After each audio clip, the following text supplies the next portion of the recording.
Join UF Hall of Famer and 14-year NFL vet Shane Matthews every weekday as he brings you all you need to know about your Florida Gators, including news, analysis, and opinions with some of the biggest names in sports. Find us on Spotify, Apple Podcast, Google Podcast, or wherever you listen to your favorite podcast. Or watch us live at 8 a.m. on Facebook, YouTube, and Twitter.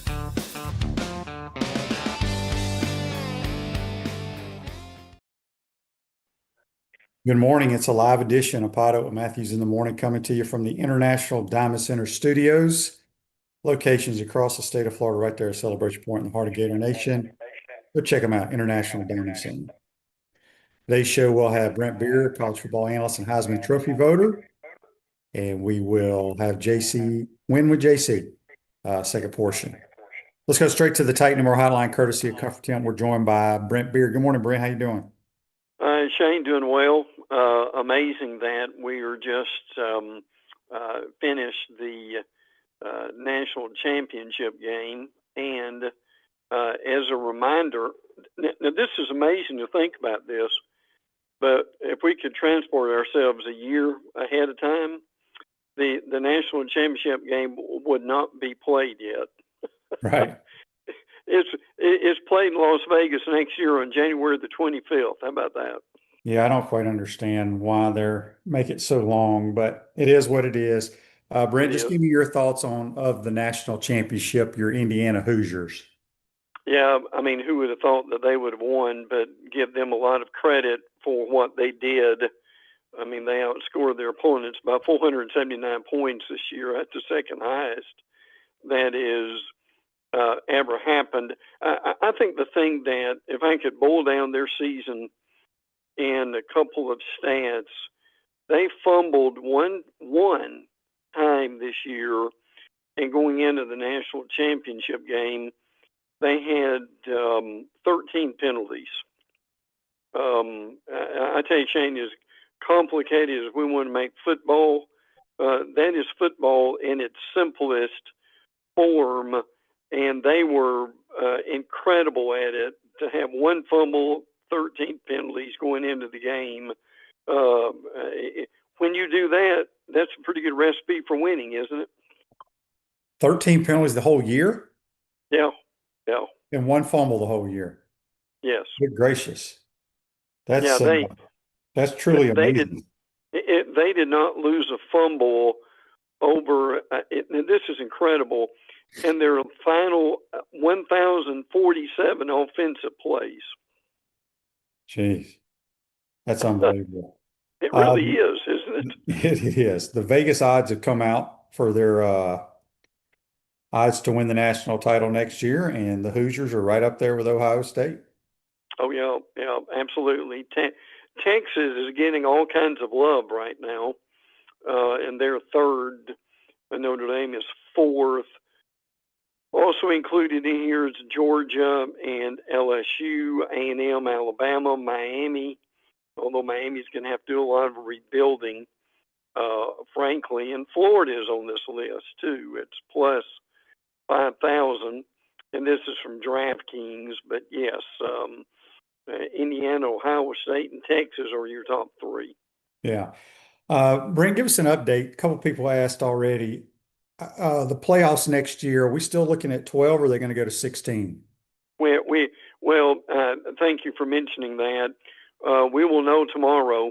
Tomorrow is the deadline, and they're meeting, and they're trying to decide what they want to do. Here basically is what it is. They're probably either going to 16 or they're going to 12. But the problem is the Big Ten wants to go to like 24. So everybody else wants to just go up to 16. So we'll see what happens. If they don't make a decision tomorrow for next year, we'll stay at 12. But tomorrow is the deadline, and hopefully they will make a decision. Hopefully the Big Ten will agree with the other, with all the other conferences. I mean, look, I don't see why in the world would be anything wrong with going from 12 to 16. 12 to 24 is quite a leap, frankly. So, but let's remind our listeners to they will decide at some point tomorrow. They wanted to go even beyond that, but they decided not to do that. So tomorrow is the deadline. MSRK on YouTube, brought to you by Quality Plumber, says, if you were coaching Vegas with the first pick, would you get Mendoza or Chambliss? Mendoza. I love Trinidad Chambliss, but he's going back to Ole Miss.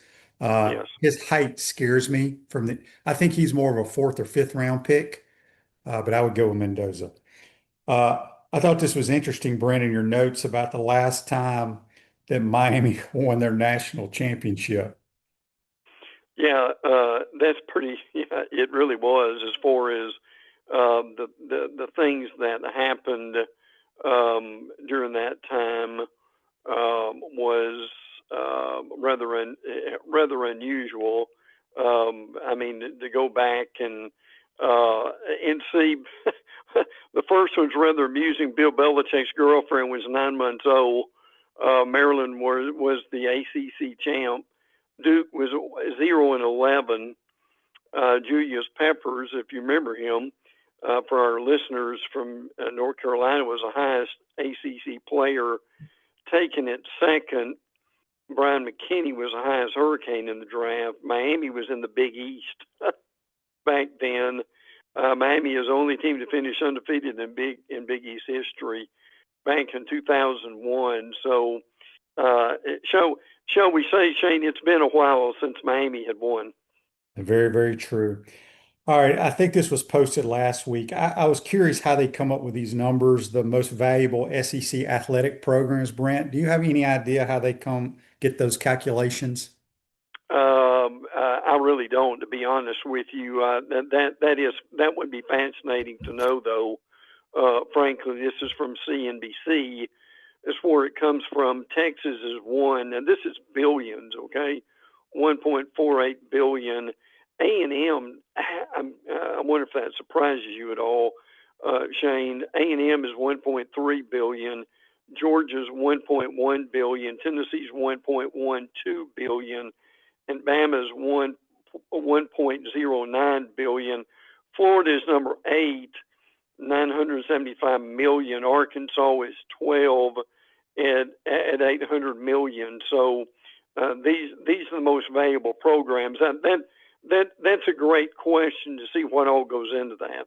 Yeah. There are reports out there, and I don't know if they're legit or not, because you can't trust a lot of stuff you see on Twitter or whatever. Is Malachi Tony really going to the portal? Well, listen, I'm gonna say this with a question mark. Now he is supposed to be going into the portal, one of the best freshmen, 1,200 yards, 10 touchdowns. Ohio State, in this report, Ohio State, South Florida, and Florida are listed as his top destination. So I'm gonna, it's out there, and I've got it in the notes, but I'm gonna say this is a real question mark until we see more happen. Brent, Andy has a question for you on Facebook Live, brought to you by Mel Law. Is the NCAA considering any rule changes for next year? And do you think the pass interference penalty will ever match what the NFL does?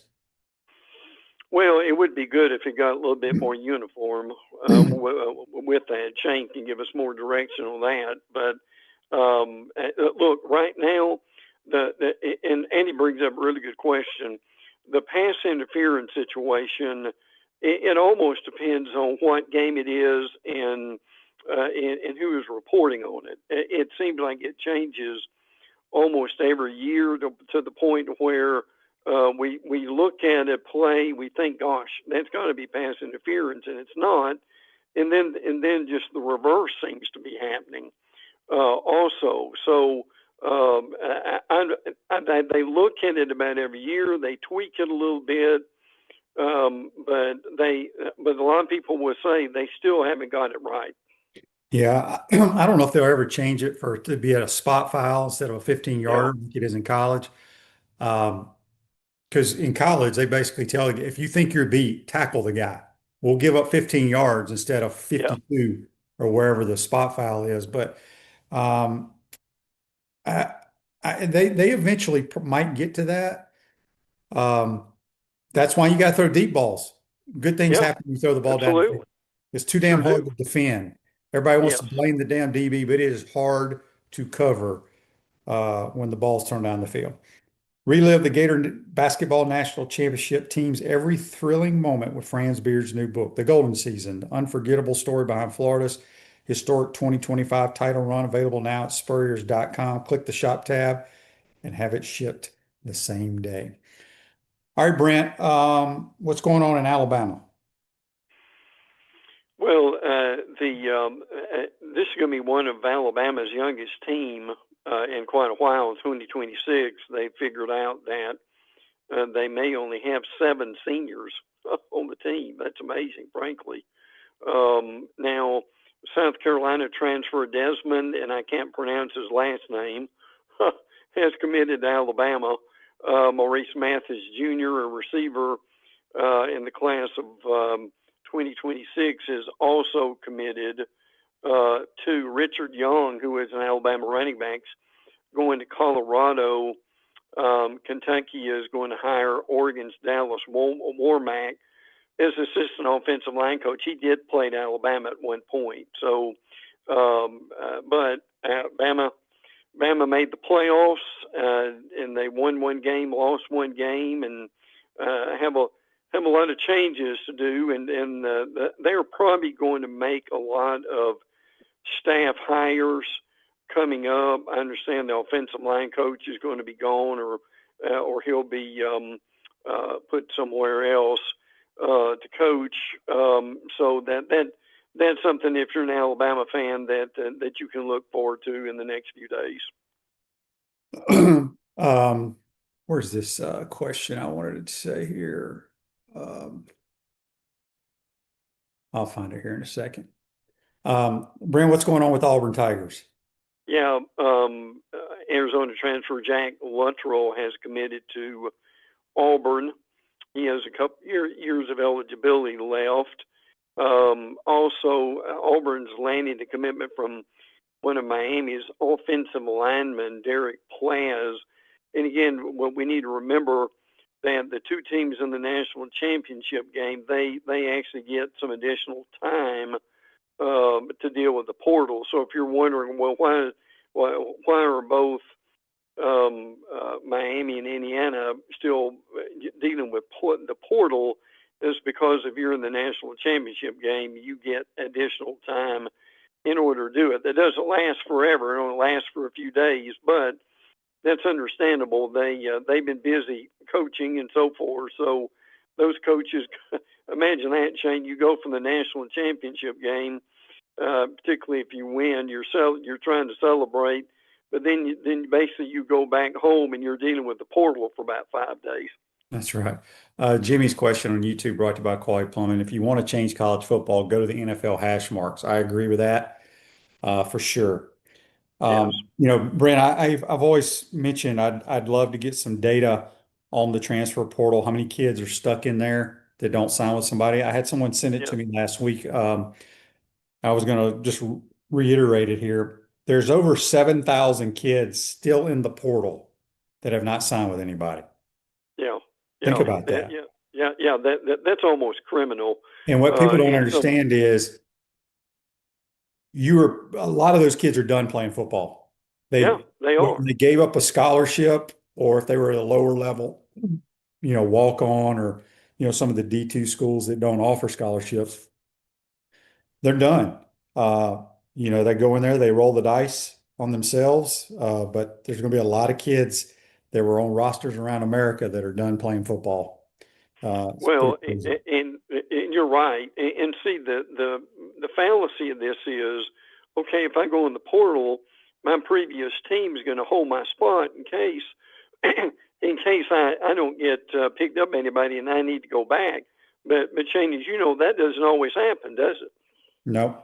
Shelvin says on Facebook Live, curious thought, Indiana doesn't shift, clap, motion, clap, then snap, maybe a reason, only 13 penalties. They do move a lot. They did shift and they ran a lot of motions that got guys open in the championship game. But I hear what you're saying, Shelvin. All right, Brent, what's going on with the Gators? Yeah, let me also add to that. Part of the reason for that is Indiana is one of the older teams in college football. These guys are very experienced, and that really certainly helps them. Just some Gator thoughts. I know you've covered a lot of this, but tight end Tony Livingston is signed with Baylor. We know that DJ Lagway is going to Baylor too. With that, now look, everything I've read and people I've talked to have been very impressed with with what the Gators have done so far. Eric Silton from Auburn, Aaron Philo from Georgia Tech. Georgia Tech actually had not one but two quarterbacks at one point. Haynes King was the other one, and Philo kind of had a role with them. That'd be interesting to see where that goes. Cam Dooley, safety from Kentucky, Evan Pryor from Cincinnati, and then they got a big offensive lineman from Stanford that didn't keep everybody. But look, I think a lot of people would tell you Florida had a very good transfer portal. Yeah. What's going on with the Georgia Dogs? Yeah, they've got a new offensive line coach. Stacey Searles is going to go to an analyst role. And they have promoted, and help me on the pronunciation, Shane, if you know this guy, Phil Roscher, R-A-U-S-H-S-C-H-E-R, is new offensive line coach. So they're shifting things around a little bit. Stacey Searles had been with them for quite a while, did a good job as offensive lines coach. Some say their line was not as good this previous year as it had been before, but that's a change that they made. They've obviously done well in recruiting and in the portal too.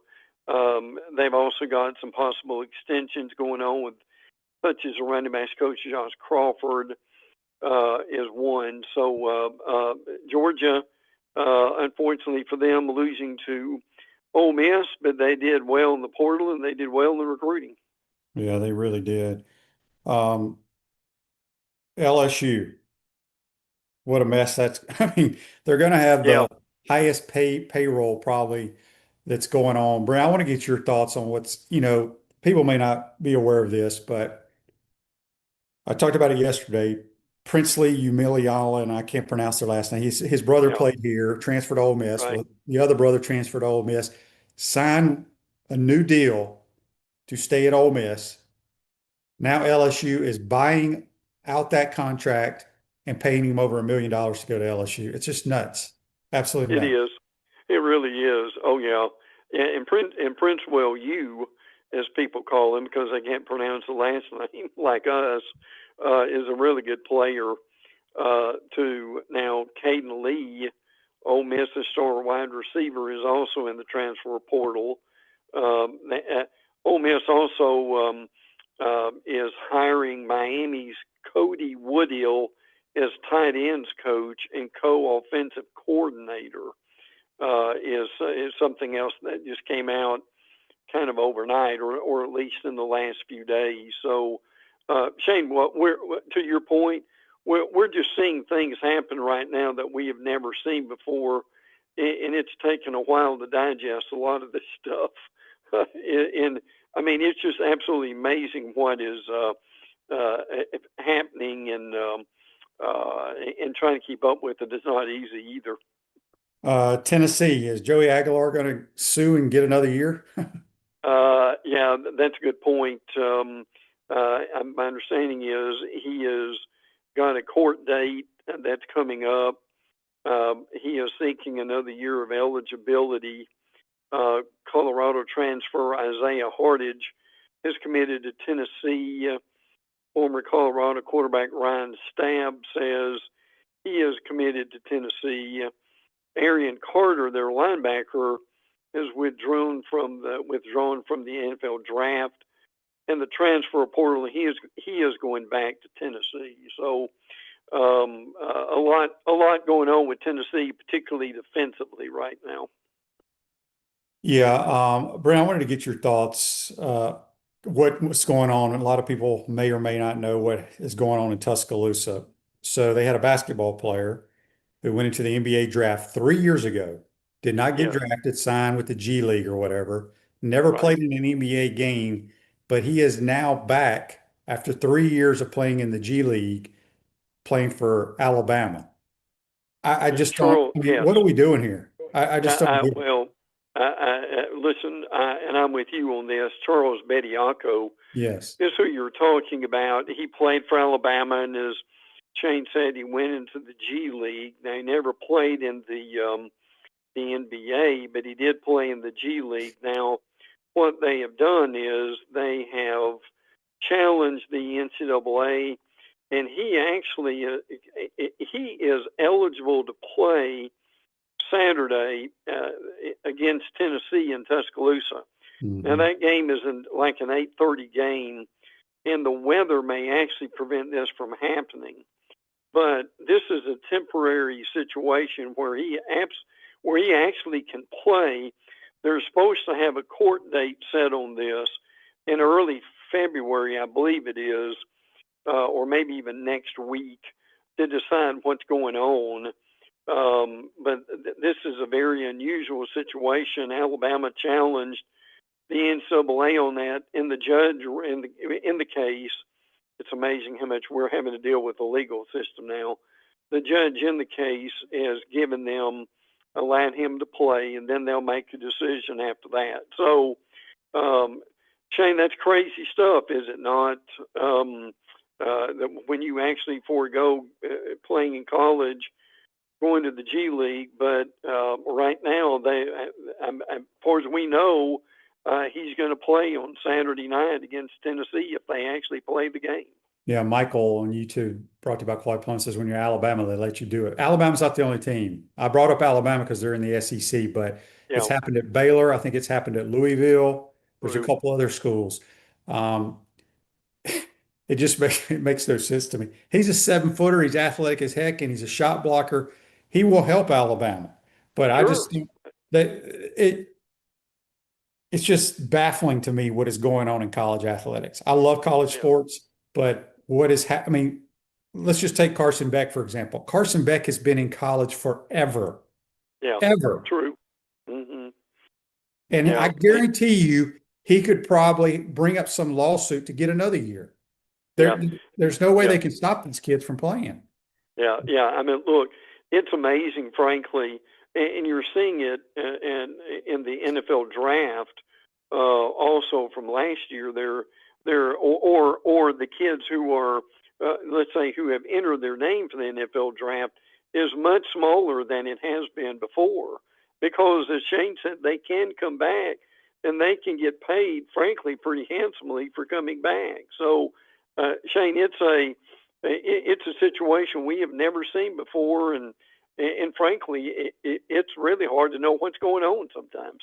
It is. And somebody on, I can't find it now. I think it was on Facebook Live said bring Elijah Martin back. I think he's in the G League, if I'm not mistaken. I don't think he's played in any NBA games, but he could definitely pull out some lawsuit and he Yeah, could be playing for the Gators next week. yeah, yeah. They would allow Yeah. it. And see what the amazing thing to me about this is, I mean, Shane, I know this is another sport, it's basketball, but I mean, we're almost into February, and there used to be a precedent that once the season began, unless it was highly unusual, no one can come back and play. I mean, we're seeing kids come back and play now in February. All this stuff, as you said, is just unprecedented. So we were talking basketball, but let's think football here. And I'm just Yes, gonna this just jumped into my mind. Let's use Graham Mertz, for example. Okay. sure. He was on the Houston Texans roster, Hmm. right? He has not played in a real game. He's just been on their roster.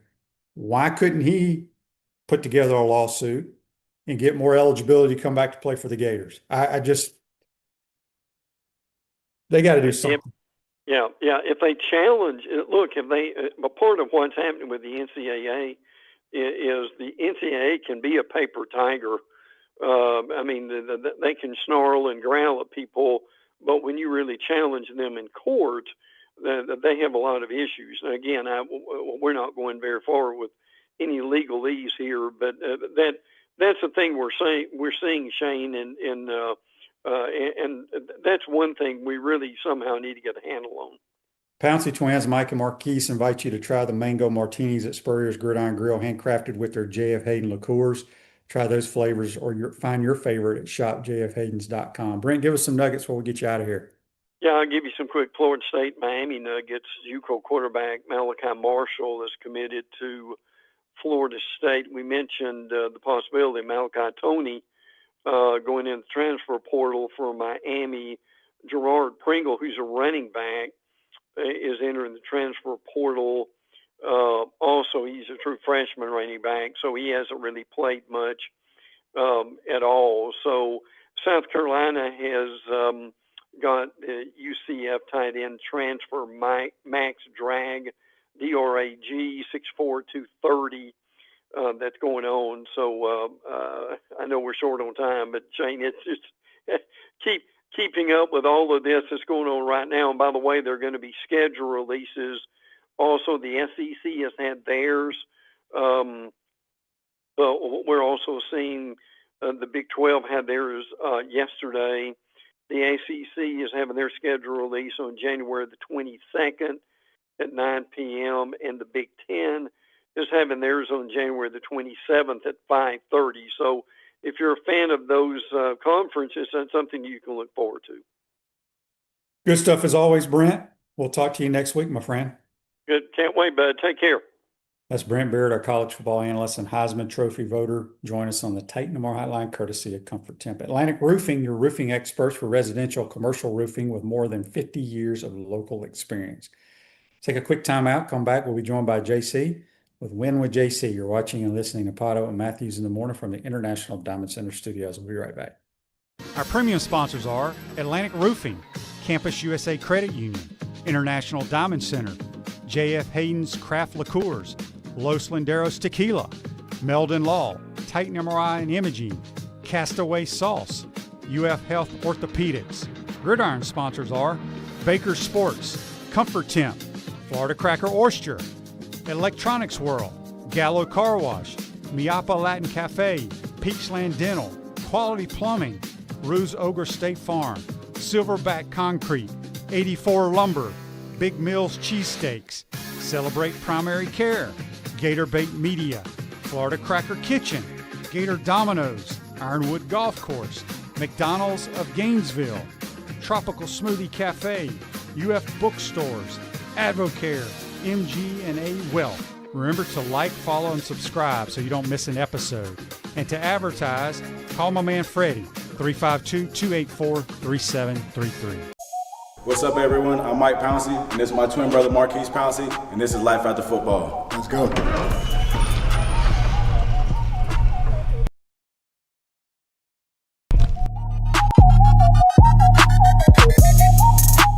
We are the owners of Tropical Distillery, and J.F. Hayden's is our liqueur brand. We have 5 different flavors: a mango, a lychee, an espresso, citrus, and key lime pie. We pride ourselves on not only being a Florida-made brand, but also a cocktail solution. With that being said, cheers And go Gators.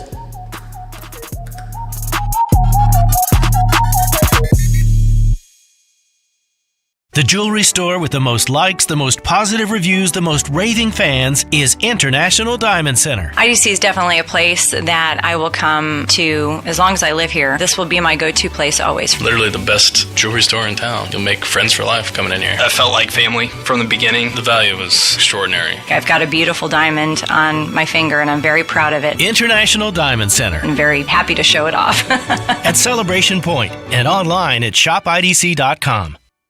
On April 7th, 2025, Gator Nation reached the mountaintop as Florida won the national championship in basketball. Now, relive every thrilling moment with Brent Beaird's new book, The Golden Season, the unforgettable story behind Florida's historic 2025 title run. Feel the passion, the drama, and the glory all over again. Available now at Spurriers.com. Click the shop tab. That's Spurriers.com. All right, here we go, everybody. It's time to win with JC, and Zach Rothrock's going to join me here momentarily, and we're going to get you set up for the championship Sunday in the NFL. We're excited about the Rams, the Seahawks, the Broncos, and the Patriots. We had a huge week last week, very good week last week. If you tuned in and you were able to watch how we did for divisional round of the NFL playoffs, and we had a championship game. We had the championship game pegged. Zach and I were differed on the side, but we hit the total. This is your chance to chime in as well on YouTube or Facebook Live, anywhere you'd like to go to try to participate in what we're basically going to talk about, which is Sunday's games in the NFL. Next, a week from next Tuesday, which will be February 3rd, we will hopefully be back and we'll start to really hit basketball. I got a little involved in basketball this week. On Tuesday, Seton Hall, Michigan State, and did well in basketball, but we'll focus this week on football. We'll talk about basketball as we pick up a week from Tuesday on February the 3rd. Let's review quickly how we did last week. As I mentioned, we had a good week. We had the Bears +4 against the Rams. We had the under 48.5. Both of those hit. We had Caleb Williams over 1.5 touchdowns. He had 2 with that Hail Mary to Cole Kmet. At that point, I, as a Rams fan, basically turned the TV off. And I guess you could say I'm not really a fan if I quit that easily, but I did because I was so furious with the way the Rams managed the clock in the last 2 minutes of the game or last 3 minutes of the game, and the fact that that guy could score on virtually what was a back foot Hail Mary. I couldn't believe what I saw, and I missed the finish, and I was happy to wake up the next morning. But I guess you could say I'm not a true fan. But I am. And I've loved the Rams since the 70s. Vince Ferragamo, James Harris, and the rest of them. Then we had the Seahawks in a blowout over the 49ers. We laid 7 in that game. We did not take the total. We lost the Brock Purdy over 1.5 touchdown prop. He was actually under. He was 7 of 10 going into that game on the over, but he only threw he didn't throw any touchdown passes. So it was a miserable day for the 49ers. The Seahawks now 13-5 against the spread. We'll break down the Rams and Seahawks.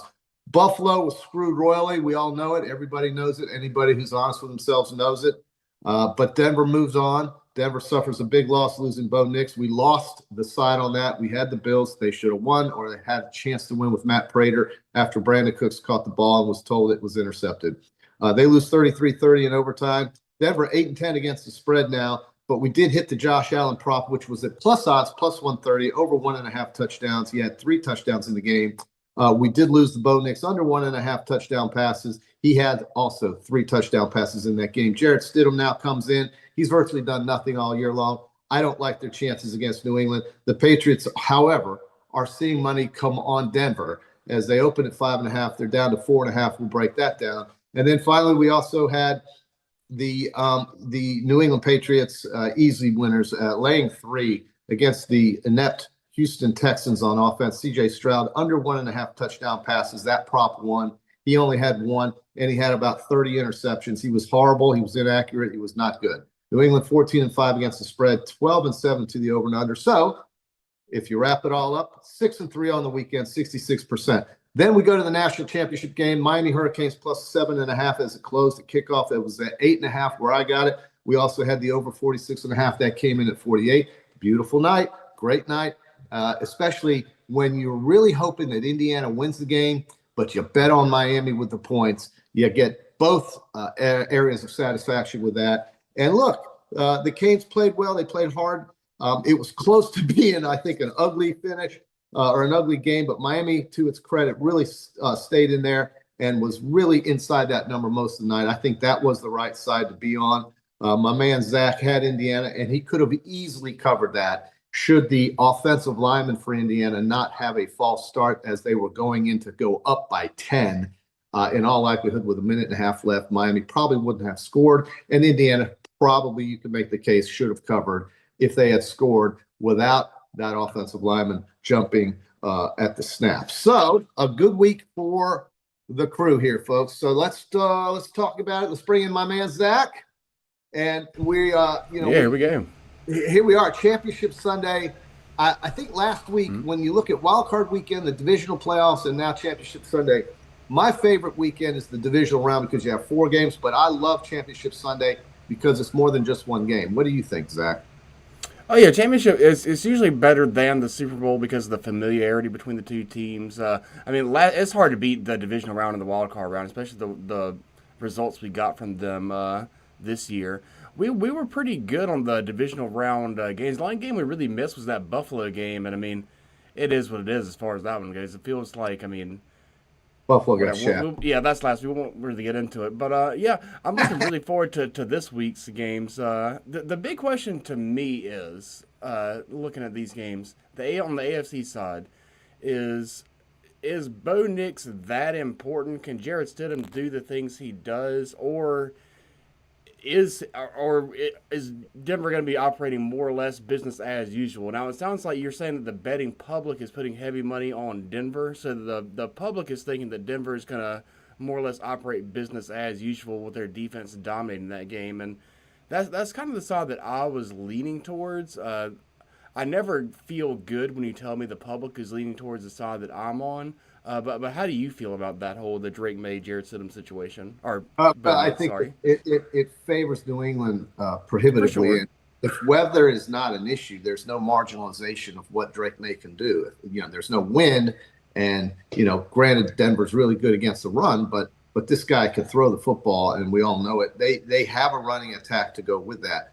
I think it is interesting that a lot of the money has come in on Denver here. I think they just love the idea of a home dog and a game that can end at 3, or the key number of 3 and 4. Yeah. The DraftKings betting splits, which is basically covers the world, has 73% of the bets on New England and 75% of the money on New England. So this wouldn't make sense to me as to why this number is pulling down.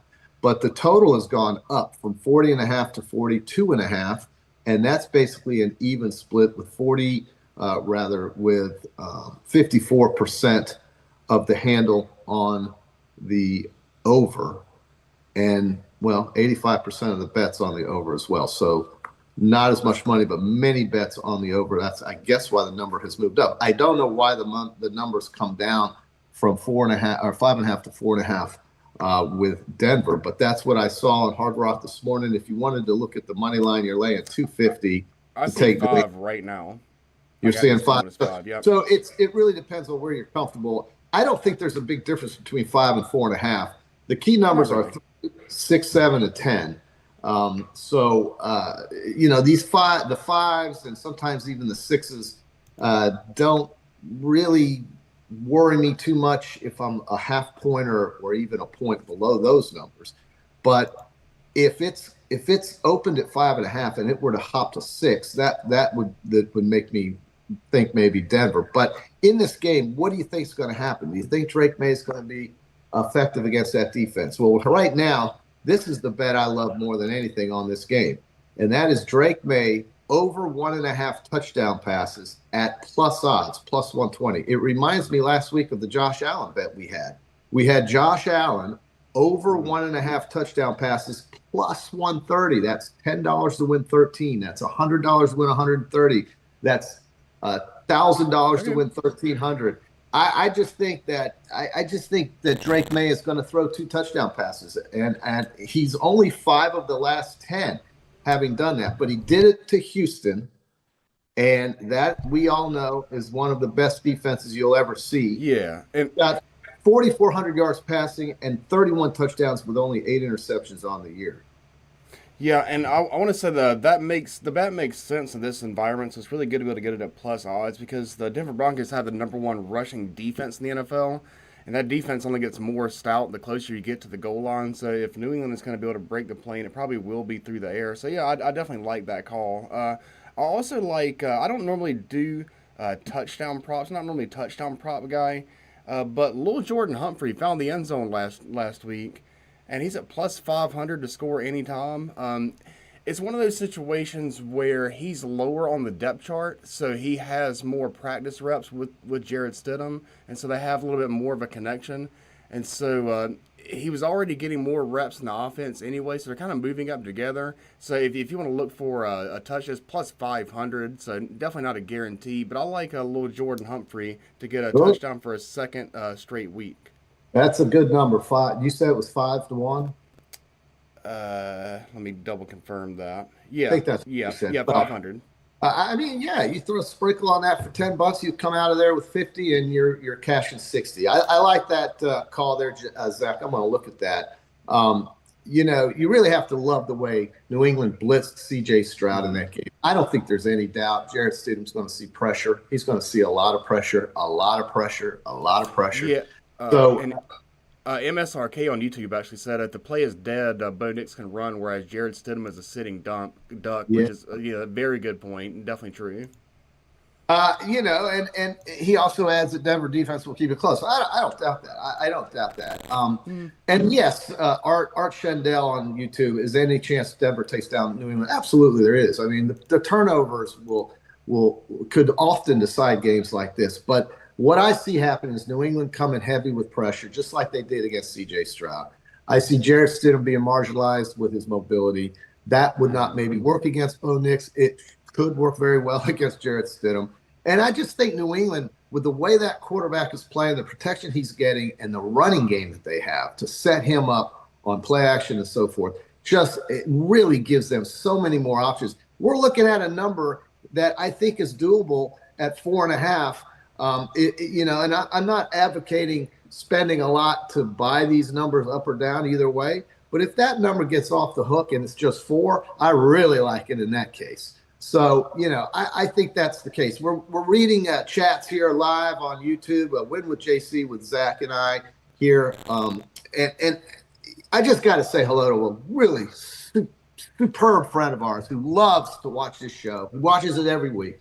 He loves the Hard Rock. He gambles every week. When he travels, he's got 6 other apps: FanDuel, DraftKings. That's my man, Tony Rao. My man, T-Bone, in Melbourne, Florida, one of the best handicappers and certainly one of the best sports gamblers and wagerers I've ever met in my life. He's really on top of it. I love Tony. We'll be playing golf in Mississippi here in a couple months, so I'm looking forward to that. And I really do appreciate folks coming in here and giving us your thoughts about these games. We're going to get to Seattle and Los Angeles as well. But are we in consensus on New England? Are we in consensus on the total at all? I think it's an over 42.5, and I think it's New England laying 4.5. That's an easy bet, but it doesn't mean it's going to win. What do you think?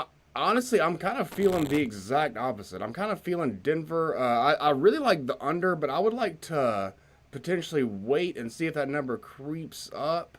I think creeping up to 45 would be that's wishful thinking, huh? But if I can get it up a couple more points, I would like the under. But I would take under at 42.5. You would take under? I'm saying over. Yeah, I know that's a real low number, and I hate it. I really do, but I think I would.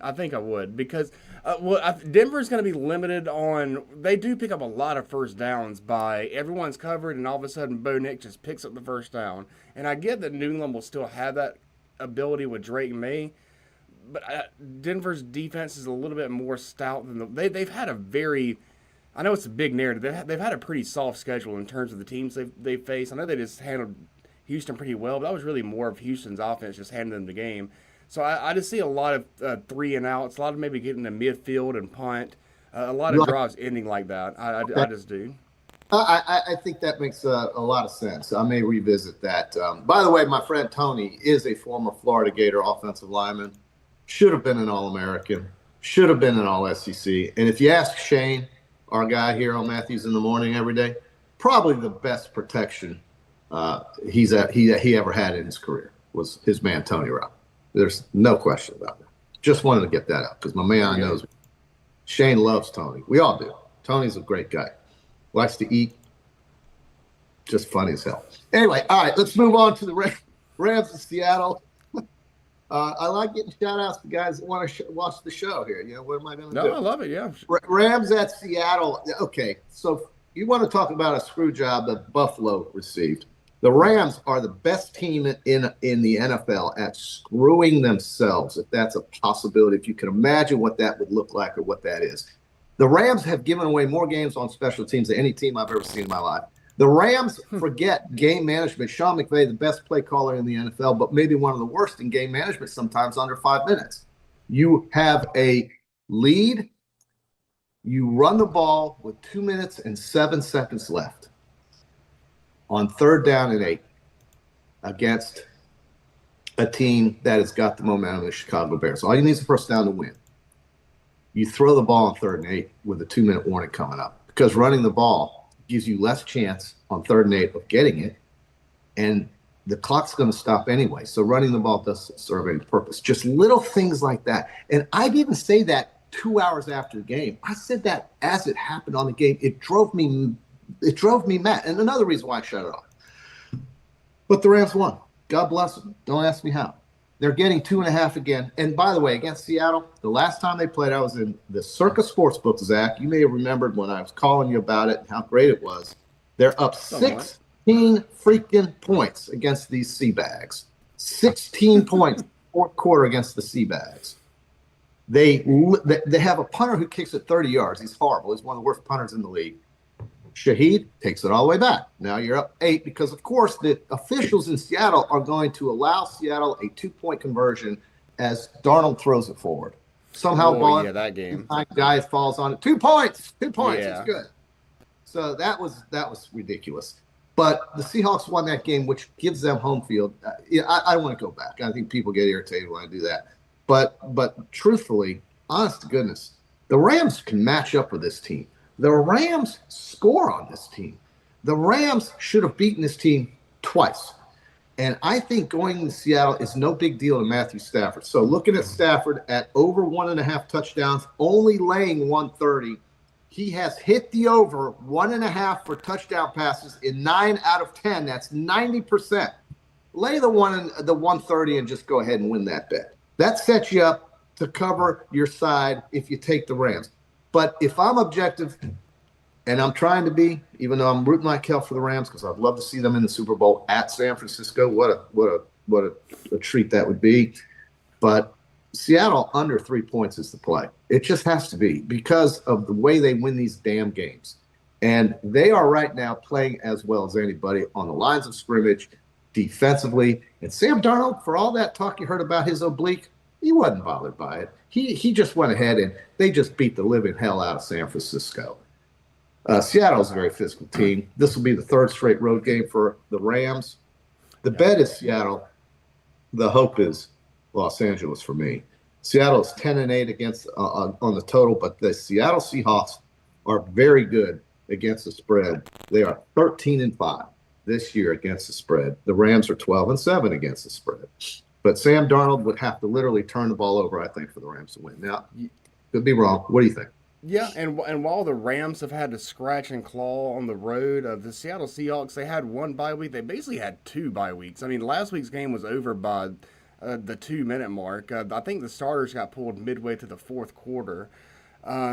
Seattle's, if there's any reason why anyone's not picking Seattle to win it all and win everything by a pretty wide margin, kind of like Indiana just did, it would be because of who their quarterback is. Even though Sam Darnold, by any metric and measurable that you can possibly imagine or look at, he's played at an MVP level all season. It's just the stigma that people have because he says, I was seeing ghosts, and they see the New York Jets, Sam Darnold. But the guy's been playing great. So, yeah, I don't see any reason to not go with Seattle and to go with the Rams, other than if you just think that Sean McVay and Matthew Stafford just have another big trick up their sleeve, because we've seen them do it so many times. But you give me Seattle with that home field environment. I've only got to lay 2.5 points. I feel like the spread could very easily be much larger than that. I'm with you. The bet has to be, to me, Seattle. And I like their running back, Kenneth Walker, to cover basically anything. I like him for a touchdown. The rushing yard 85.5 is a pretty steep number. But I think he could probably get to 100 yards because they lost Zach Charbonnet. So it's just going to be leaning on Ken Walker all night, which, frankly, to me, that's who should be getting the majority of the carries in their backfield anyway. So as long as he can stay healthy, I think that's, in some ways, it kind of is a plus for them that he will be getting more of the workload. Charbonnet being out, though, does matter, I think. It stinks. It does. They got a good change of pace with them. A couple of passages here on YouTube. Love it. Barone71, one of our best viewers on both Matthews in the Morning and on this program, has a parlay today, if you can believe this. He's got a Tel Aviv Maccabi, I don't know what the hell that is, soccer, 0.5. So he's laying a half a goal. He's got the Stanley Cup champion Florida Panthers at plus 105. So I'm sure that's minus. It's laying sense there. And FIU minus 1.5. Don't know anything about the Panthers of FIU. Ready to roll. Hope you win, brother. Hope you win big one there. Parlays are hard to hit. That's the best. The best thing a book sees is when the parlays come at them, because I think that's where they make most of their money. I actually hit a parlay this weekend with Texas Tech, Michigan State, and Seton Hall on Tuesday night. All three road teams. Seton Hall winning, some are losing by 3. They were getting 11. Texas Tech winning on the road big, easily over Oregon. Or was that Michigan State won at Oregon, and then Texas Tech blew out somebody on the road as well. So look, I wish you all the best, Barone. I hope you win, brother. Yep. And then we have Zach T, 68-24. How does a team, JC, with 29 points, have 29 points with 9 minutes till halftime and not score over 40.5 points? Love betting college basketball first half point totals, but seems very fishy at times. It does, and that is a great question. And sometimes these guys just go in the ice box, man, and it's a bet you should win. It's a bet you should win, and I sympathize for you, and I feel terrible about it. Here's a parlay that Zach hit: Auburn on the money line, Georgia on the money line, Arkansas on the money line, SMU on the money line for 10-1 or almost 10-1. That's outstanding. Money lines are great, but you have to hit a bunch of them because of the spreads. Right. Or not the spreads, but the price. The price. The spreads give you better odds because they're harder to hit. But if you can tee up 4 legs or 5 legs on a money line parlay and you have a good feeling about it because home court means so much, I say do it. Just do it. Parlays are not my favorite thing to do, but that's a good one to do. Yeah. While we're on the subject of the parlays, so what would you think is like a good amount? Like how many legs do you like to add before you get too many? Because at a certain point it turns into a lottery ticket. But I think that like how Barone had 3, but they were all unrelated. I really like that, having 3 from 3 different sports. But if you do one of these 10-leg parlays, obviously that's a lottery ticket. You're just throwing money away at that. What do you think a good window is on how many legs to have? Won't do more than 3 if I'm taking spreads. 2 is fine. You're getting plus 265, plus 270 on many of these cases. If you're doing money lines, those numbers can change. But I think a 3-legged parlay, it's okay, because here's the way I like to do them. Is if I hit the first 2 legs and the third leg is the last one to hit, I will monetize that ticket and take the other side on the money line at likely plus odds if I'm doing a money line parlay, or at plus points if I'm laying points, or even at a money line if I'm getting points on that last leg, just to monetize that ticket and know that I'm walking out of there with something. Unless it's just so concrete in my conviction that that third leg is a slam dunk and it's the easiest one of the 3 legs, then I think you're an easy street. But I'm not generally a big parlay guy. I just think they're hard. I think the house loves it, and I think I don't know why. I know one guy, my friend Joe. God bless Joe. He is one of my dearest friends. He lives very close to me. He is extremely successful in life and in his marriage and everything else. But God Almighty, the parlays, this guy, he's all parlays. Now he'll throw $5, $10, $15. He does this for entertainment. Lord knows he doesn't need money. But Joe, easy on those parlays, man. And maybe that's how he gets excited about all this. And so I would say, sure, if that's what entertains you, makes you happy, then parlay your life away. But if you want to win. But if he doesn't do one today could be the one that would have hit, Yeah, and I think that's the mentality of it. Yeah. But you're exactly right about how they become a lot of tickets, because they're hard to win. And so you try to make them easier to win by taking big money line favorites. And okay, but the odds aren't going to be that great. So I just think it's just personal preference. But I just wish my man Joe would just easy on the parlays. Just take it easy on the parlays, Joe. God bless you. All right, so I'll tell you what, Zach, man, I'm fired up about this weekend. And the thing is, we can't do this on Thursday during basketball season, likely because there are no games and the look-ahead lines are not out. So Hard Rock will not give me two-day look-ahead lines on games. Whatever reason, they just haven't gotten there yet on their algorithms or on their programming. Maybe one day, but Tuesday is a great day in the SEC. Wednesday is an okay day in the SEC generally, or it's the other way around. I don't know which, but they always have games on Tuesdays and Wednesdays in the two conferences that I like the best, and that's the Big Ten and the SEC. And I'm really starting to like the Big 12. I think the Big 12, Texas Tech, Oklahoma State's pretty good this year. Iowa State's excellent this year. Usually the Kansas team is fairly competitive. But look at Nebraska in the Big Ten, undefeated. Outstanding year. Fred Hoiberg, what a coach. He did it at Iowa State. He's doing it now at Nebraska. That's the heartland of America, man. And I'm excited for the Huskers. So, Zach, I appreciate everything you've done for us here today. It was kind of an impromptu get up, but we will be back a week from Tuesday to really hammer some basketball and to get ready for the Super Bowl. Got anything you want to finish with? No, man. So we're both. You're on New England, I'm on Denver, and then we're both on Seattle. I think so, and I'm rooting like hell that I lose that one because I'd like the Rams. If I'm going to parlay, if I'm going to tease it, I'm going to tease either Denver up or New England up and the Rams up. Definitely on the Rams on the teaser, but I think straight up it's hard to bet against the Seahawks in that godforsaken town of Seattle. So there you go. And LA is pretty much godforsaken too, by the way. But yeah, that's what I would do. All right. All right, brother. Well, everybody, we'll see you again tomorrow morning, 8 o'clock. I'll be with Shane Matthews on PodUp with Matthews in the morning. Until then, good luck with your bets, and we'll see you tomorrow.